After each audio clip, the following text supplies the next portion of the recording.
नवादा जिला 26 जनवरी 1973 को मगध प्रमंडल के गया जिले से अलग होकर एक स्वतंत्र जिला बना। खुरी नदी और NH-31 इस जिले की जीवन रेखा है। नवादा की सीमा उत्तर में नालंदा, पूर्व में शेखपुरा और जमुई, पश्चिम में गया और दक्षिण में झारखंड के कोडरमा और गिरिडीह जिलों से लगती है। बिहार के दक्षिणी भाग में स्थित नवादा जिला बिहार के 38 जिलों में से एक है। नवादा शहर इसका प्रशासनिक मुख्यालय है। यह जिला 2494 वर्ग किलोमीटर में फैला हुआ है। नवादा संसदीय सीट के दायरे में 6 विधानसभा क्षेत्र आते हैं। इनमें नवादा जिले की 5 विधानसभा सीटें नवादा, हिसुआ, वारिसलीगंज, गोविंदपुर, रजौली, जबकि शेखपुरा जिले का एक विधानसभा क्षेत्र बरबीघा शामिल है। नवादा और शेखपुरा दोनों ही बिहार के पिछड़े जिलों में शामिल हैं। 2011 की जनगणना के अनुसार नवादा जिले की जनसंख्या 22,19,146 है, जिसमें 11,44,668 पुरुष और 10,74,478 महिलाएं हैं। नमस्कार, आपका संसदीय क्षेत्र में आज हम पहुंच चुके हैं बिहार के नवादा जिले में, जहां से सांसद हैं विवेक ठाकुर। उनके बारे में जानने से पहले और उनसे बातें करने से पहले आइए जान लेते हैं नवादा के बारे में।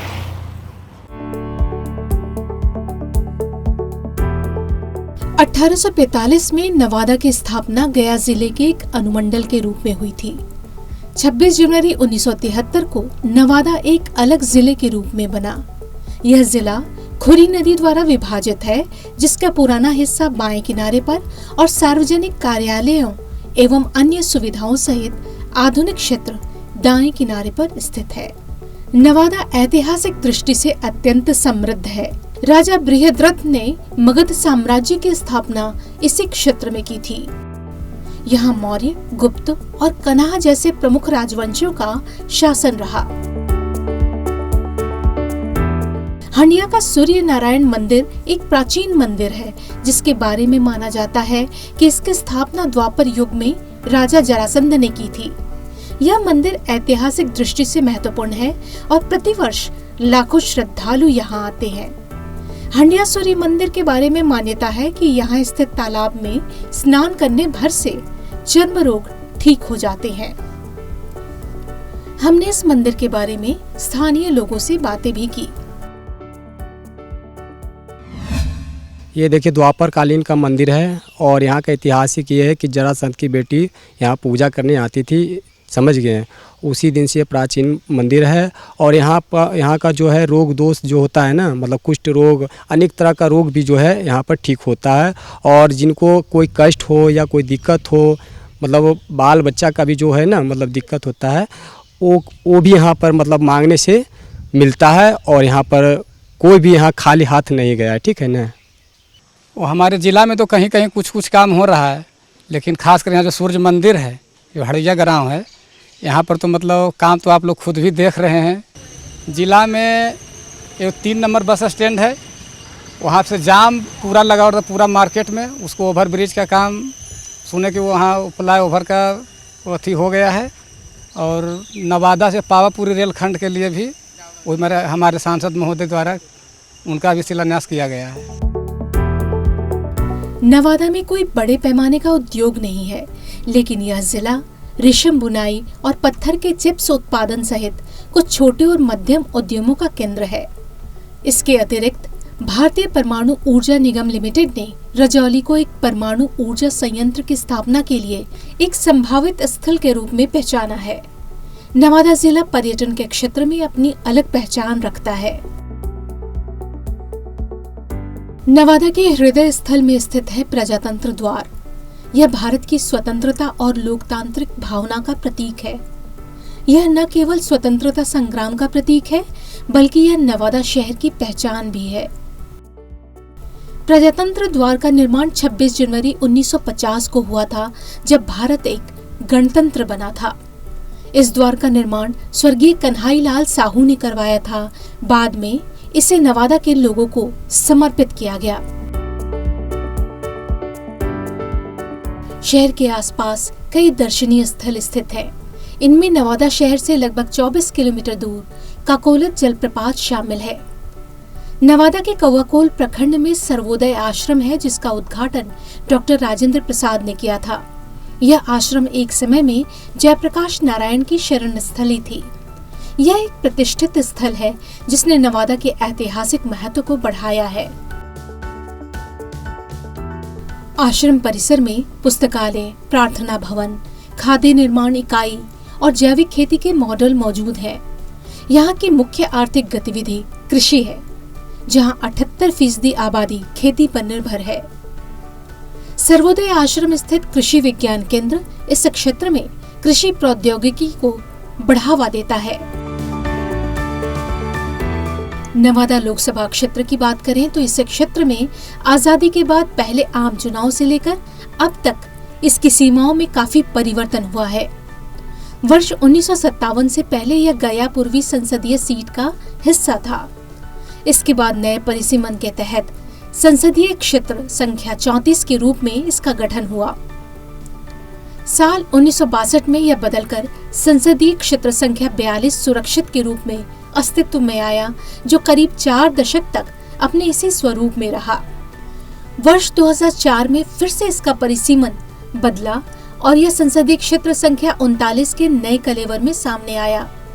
वर्तमान में रजौली, हिसुआ, नवादा, गोविंदपुर, वारिसलीगंज और शेखपुरा जिले का बरबीघा विधानसभा क्षेत्र इसमें शामिल है। इस क्षेत्र में 2009 के लोकसभा चुनाव से एनडीए लगातार विजयी रही है। 2024 के लोकसभा चुनाव में यहां से भारतीय जनता पार्टी के उम्मीदवार विवेक ठाकुर ने जीत हासिल की। मैं विवेक ठाकुर, जो लोकसभा का सदस्य निर्वाचित हुआ हूं, ईश्वर की शपथ लेता हूं कि मैं विधि द्वारा स्थापित भारत के संविधान के प्रति सच्ची श्रद्धा और निष्ठा रखूंगा। मैं भारत की प्रभुता और अखंडता अक्षुण्ण रखूंगा तथा जिस पद को मैं ग्रहण करने वाला हूं, उसके कर्तव्यों का श्रद्धापूर्वक निर्वहन करूंगा। हमारे साथ हैं बिहार के नवादा से सांसद विवेक ठाकुर जी। विवेक जी, आपका बहुत बहुत स्वागत है। धन्यवाद। आपने राज्यसभा का एक कार्यकाल पूरा किया, उसके बाद लोकसभा के लिए चुने गए। अपने इस अनुभव को कैसे देखते हैं आप? मेरे राज्यसभा के कार्यकाल में 2 साल बाकी था जी, और तब मुझे पार्टी ने आदेश दिया कि आप जाइए लोकसभा लड़ें। जी। मेरे बचे हुए शेष कार्यकाल पर फिर बाद में श्री उपेंद्र कुशवाहा जी जी का वो चुन के आए राज्यसभा में। रह गई बात की दोनों अनुभव 2 सदन के। मेरा तीसरा सदन है ये। मैं राज्य में भी है सो लेजिस्लेटिव काउंसिल का मेंबर रहा हूँ, फिर राज्यसभा है। राज्यसभा और लोकसभा में नेचर का फर्क इस प्रकार से कि लोकसभा में आप अकाउंटेबिलिटी बहुत बढ़ जाती है जिस क्षेत्र का प्रतिनिधित्व करते हैं जी। और राज्यसभा का दायरा एक व्यापक जैसा है। वो आप अपने हिसाब से टाइम मैनेजमेंट उसमें कर सकते हैं। लोकसभा में समय आपके हाथ में नहीं है। वो जितना आपको काम है, जनता है, उससे संचालित होता है पूरा शेड्यूल।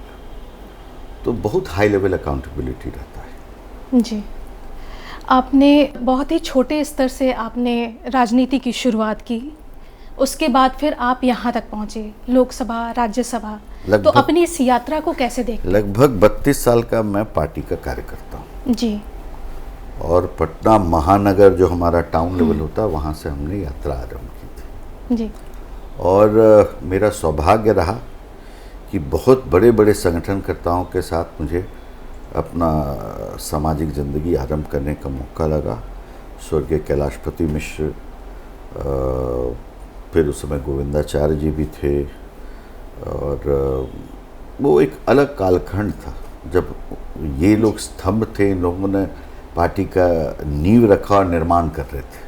जैसे कुशाभाऊ ठाकरे थे मध्य प्रदेश में, उसी तरह से कैलाश जी थे, इधर पूर्वोत्तर भारत देख रहे थे पूरा। तो तभी हमने यात्रा आरंभ की थी। सुशील मोदी जी अब तो नहीं रहे, हमारे बड़े नेता, कद्दावर नेता थे, पहली बार विधायक बने थे तो हम लोग के सामने बने थे। तो एक यात्रा लंबी रही और अच्छा यात्रा रहा।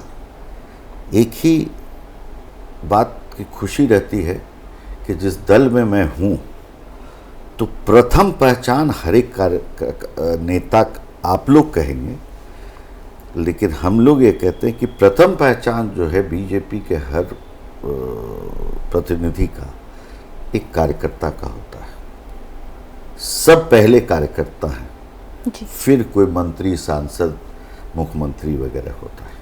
अगर आपसे उन दिनों के कुछ संस्मरण जानना चाहें, कुछ ऐसी बातें जो आप हमेशा याद करना चाहें। देखिए, वो कालखंड तो कोई बहुत अच्छा तो नहीं था बिहार के दृष्टिकोण से कि उसका बहुत स्मरण किया जाए। बिहार का सबसे काला अध्याय का वो समय था जी। और उस समय के जो चुनाव होते थे वो युद्ध के समान होते थे, वो चुनाव नहीं होता था। आज तो बहुत ही बदला हुआ चुनाव बिहार में भी होता है। वो बैलेट पेपर का युग था और प्रशासन का तांडव, बूथ कैप्चरिंग स्क्वाड चलता था।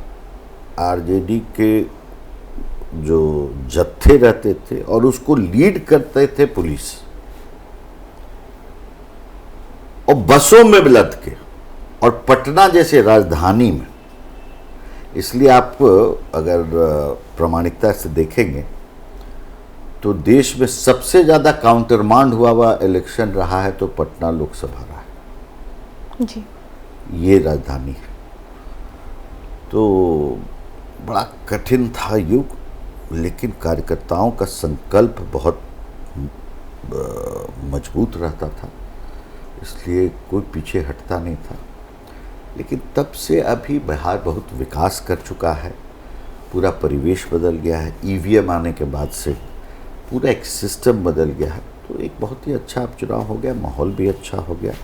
अपने राज्य में प्रगति को देखते हुए विश्वास नहीं होता है कि हम लोग उस समय के प्रोडक्ट हैं जहां बिजली का दर्शन कभी कभी होता था, अब हम लोग सरप्लस स्टेट की ओर जा रहे हैं। जी। आपके पिता भी जाने माने राजनीतिज्ञ रहे, तो उनका कितना सहयोग रहा? देखिए, वो इसमें कोई शक नहीं है, बहुत बड़े व्यक्तित्व थे जी। सामाजिक रूपेण भी, राजनीतिक रूपेण, क्योंकि उनकी प्रथम पहचान एक विश्वविख्यात डॉक्टर से थी।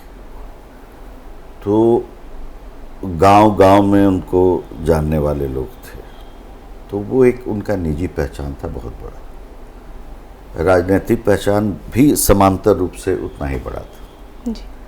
लेकिन हमने अपनी ज़िंदगी शुरू की जब मैं दिल्ली विश्वविद्यालय में पढ़ता था, तो विद्यार्थी परिषद से सरोकार था। फिर हम लोग युवा मोर्चा के प्रोडक्ट हैं, जो हमारी युवा इकाई है, उसका मैं प्रदेश में रहा उपाध्यक्ष, राष्ट्रीय उपाध्यक्ष रहा। जब आज के शिक्षा मंत्री माननीय धर्मेंद्र प्रधान जी राष्ट्रीय अध्यक्ष थे, तो उनके कार्यकारिणी सदस्य रहा। तो मैं हिमाचल का प्रभारी रहा, बंगाल का प्रभारी रहा। तो एक सामान्य कार्यकर्ता जैसे सीढ़ी चढ़ता है, उस तरह से चढ़ते हुए हम यहाँ पर आए। तो ये है कि पार्टी ने जब जब जो काम दिया है, किसी काम को छोटा आज तक नहीं माने। अब नवादा की ओर जाते हैं, आपने नवादा क्यों चुना?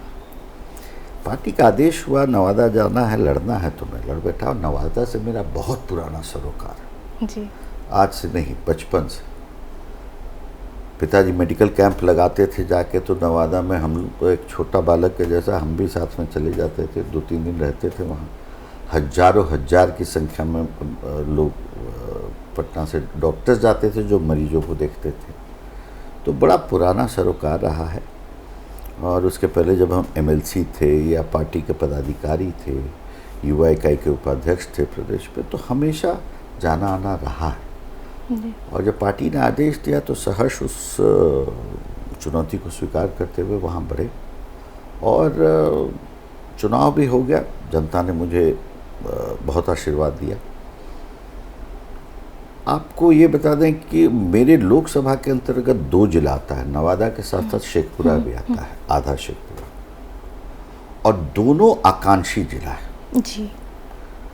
जो बैकवर्ड डिस्ट्रिक्ट्स का जो डेफिनेशन है, परिभाषा है, उसमें मेरा दोनों आता है। तो बड़ा दुख होता था कैंपेन के समय में, बहुत कुछ करने को है, मूलभूत चीज़ों से दूर है अभी तक ये। तो एक संकल्प हमने भी लिया था चुनाव में, जिस तरह से आदरणीय प्रधानमंत्री जी ने देश के बारे में संकल्प लिया है कि 47 तक हमको विकसित भारत बनाना है, तो हमने ये संकल्प लिया है कि विकसित भारत के साथ साथ विकसित नवादा के भी संकल्प को सिद्ध करना है, और उसी यात्रा पे हम चल रहे हैं। जी। वहाँ एक चीज़ जो देखने को मिला वो एक तो सघन जनसंख्या वाला क्षेत्र है और जाम की समस्या बहुत ज़्यादा होती है। आप बिल्कुल सही बात बोल रही हैं, और उसके निजात के लिए 2-3 बड़े बड़े प्रोजेक्ट्स जो है भी पारित हो गए हैं। जी। एक नवादा शहर का जो जाम है उसके निजात के लिए वर्षों का, दशकों का कहिए मांग था। नवादा बाईपास जो है 146 करोड़ की लागत से बनने जा रहा है, जिसका टेंडर भी हो चुका है और वो अब काम शुरू होने वाला है। बगल का एक क्षेत्र है हिसुआ बाजार, वहाँ का भी जाम जो है बहुचर्चित जाम। पिछले कैबिनेट की मीटिंग में हिसुआ बाईपास जो है उसको भी कैबिनेट ने क्लियर किया है, वो भी बनने जा रहा है। तो आने वाले समय में आप देखिएगा कि इंफ्रास्ट्रक्चर संबंधित बहुत ज़्यादा प्रोजेक्ट्स जो है नवादा को सौगात केंद्र द्वारा और राज्य सरकार द्वारा दिया गया है, जिसके लिए मैं कोटि कोटि आभार व्यक्त करता हूँ आदरणीय प्रधानमंत्री जी का, केंद्रीय मंत्रिपरिषद का और आदरणीय मुख्यमंत्री जी का। अगर आपसे ये जानना चाहें कि कौन सा वो 3 क्षेत्र है जिस पे आप फोकस करना चाहते हैं नवादा में डेवलप करने को लेकर के? देखिए, सबसे पहले तो है इंफ्रास्ट्रक्चर। जी। इंफ्रास्ट्रक्चर, उसके बाद है उसमें सब कुछ है, आपको रोड वगैरह है, और बिजली के क्षेत्र में बहुत बुरा हाल था। मैं जीत के आया उसके बाद वाली जो गर्मी थी, वो समझिए मेरा फ़ोन एक बिजली ऑफिस के फ़ोन के जैसा चलता रहता था। लोगों को आशाएं बहुत थी। 7 RDSS के स्कीम के तहत पावर सबस्टेशंस का केंद्र ने वहाँ पे पास किया है नवादा का, और सब पे काम लगा हुआ है।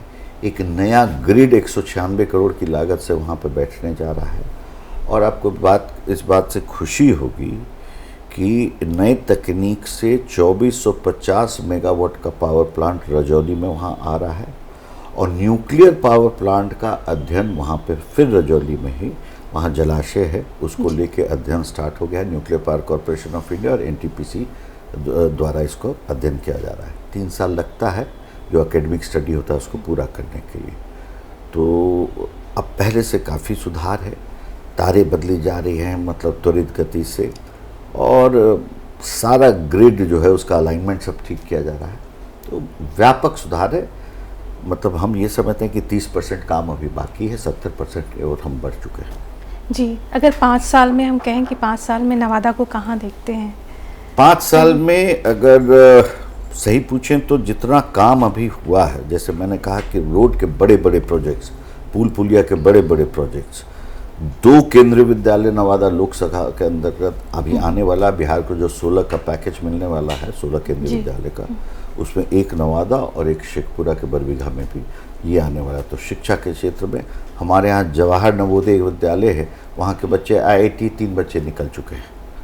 तो शिक्षा के क्षेत्र में हमारे यहाँ मेडिकल कॉलेज हॉस्पिटल पारित हो चुका, डिग्री कॉलेज पारित हो चुका, और इसके बाद मुझे कृषि के क्षेत्र में किसानों के लिए काम करना है।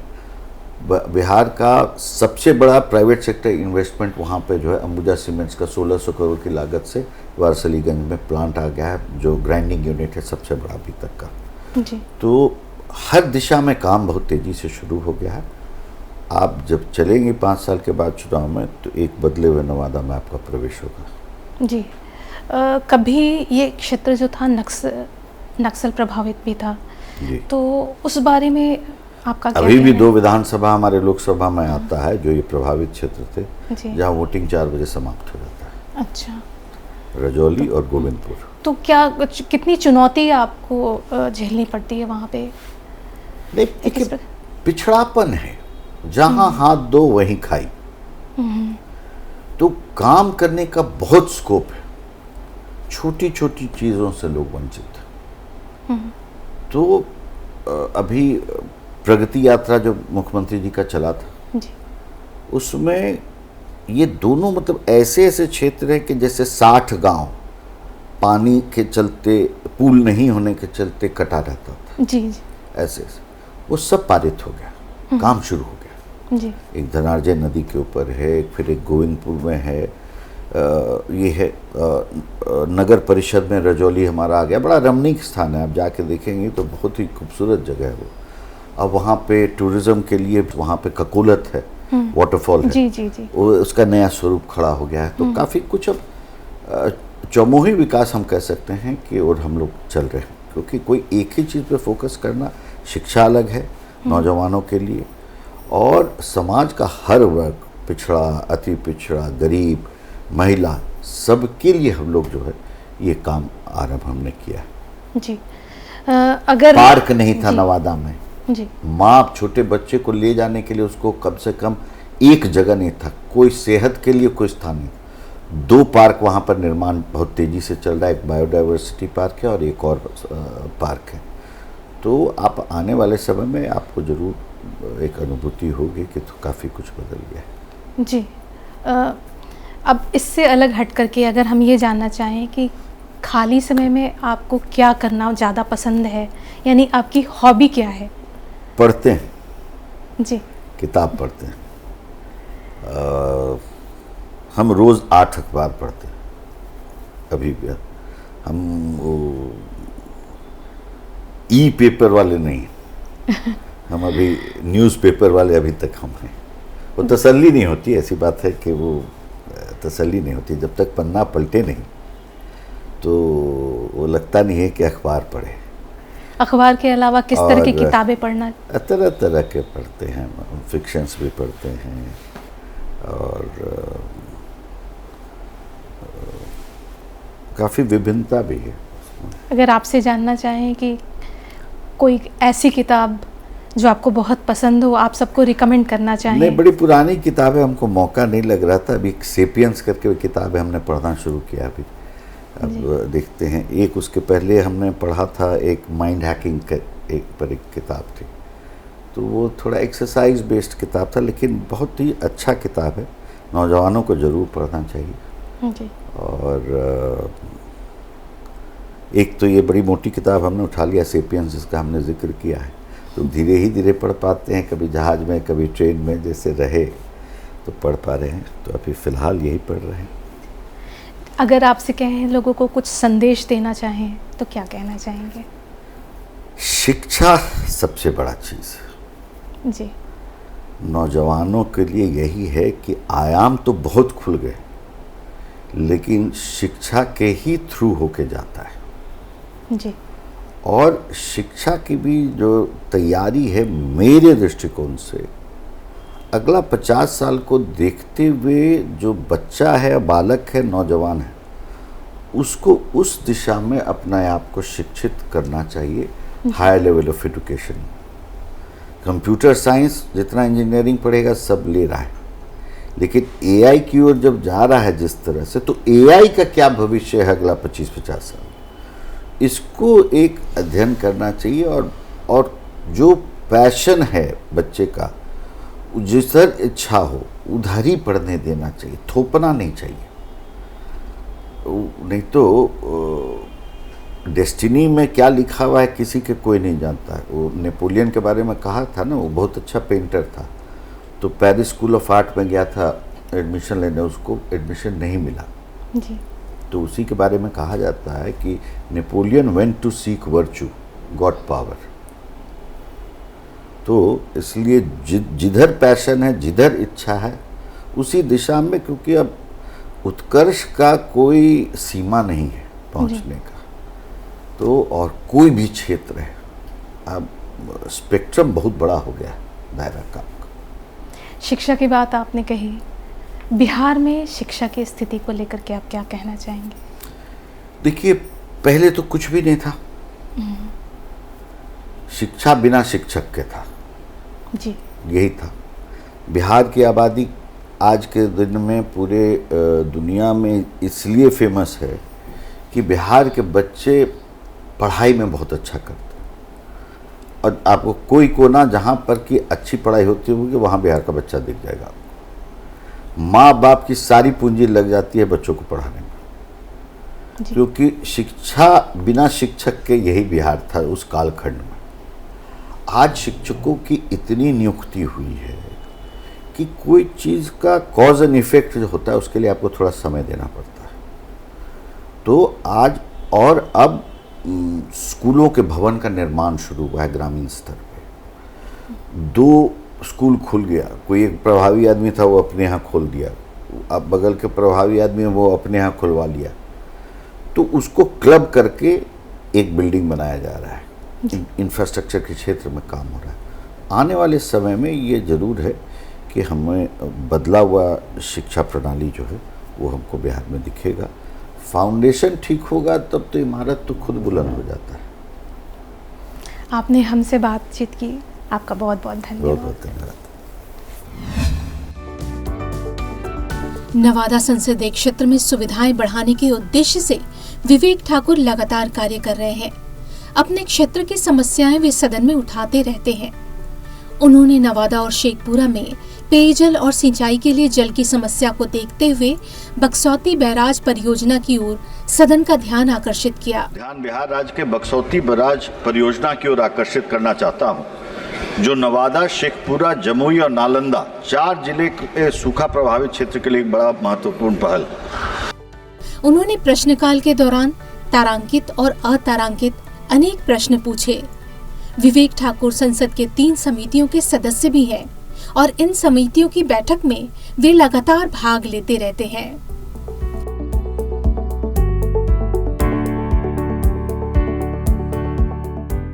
तो आज आपने जाना बिहार के नवादा के सांस्कृतिक और ऐतिहासिक महत्व के बारे में, यहाँ के सांसद के कार्यों के बारे में।